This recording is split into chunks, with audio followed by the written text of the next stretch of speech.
છોટાઉદેપુર જિલ્લાના બોડેલી તાલુકાના કોસિન્દ્રા ગામમાંથી એક યુવકની લાશ મળી આવી હતી. થોડા દિવસ પહેલા તેનાથી ભડભડાહટ મચી હતી.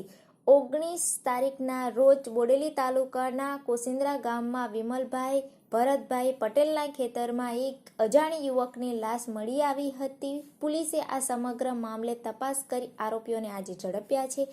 આજ રોજ 22/11ના રોજ મૃતકની લાશની ઓળખ પણ થઈ છે. નિવશ્રી રામસિંહ ડાવર મૃતકનું નામ છે. જાણકારી મુતાબિક મૃતક યુવાન એકલું રખડવાયું જીવન છેલ્લા 7 વર્ષથી ગુજારતો હતો. પોલીસની સમગ્ર તપાસ કરતા આજે આરોપીઓ પણ ઝડપાયા છે.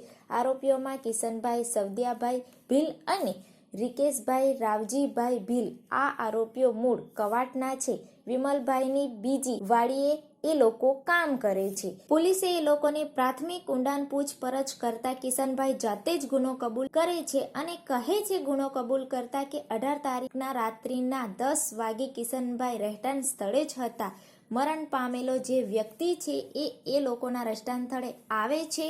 પછી ત્યાં આવતા કિશનભાઈ એને મોડી રાત્રે આવવાનું કારણ પણ પૂછતા બંને વચ્ચે બોલાચાલી, ગાળાગાળી અને હાથાપાઈ સુધી થઈ જાય છે. એમાં ગુસ્સામાં આવી ઈશાનભાઈ ઊંધી પંજેટીનો ઘા માથાના ભાગે મારી દે છે અને આ રિકેશભાઈ છે એ કિશનભાઈની સાથે મળી મૃતક નિવસી રામસિંહની લાશને વિમલભાઈના જ ખેતરમાં બીજી વાડીમાં ફેંકી આવે છે. હાલમાં પોલીસે બંને આરોપીઓને ધરપકડ કર્યા છે અને 1 દિવસની રિમાન્ડમાં પણ રાખ્યા છે.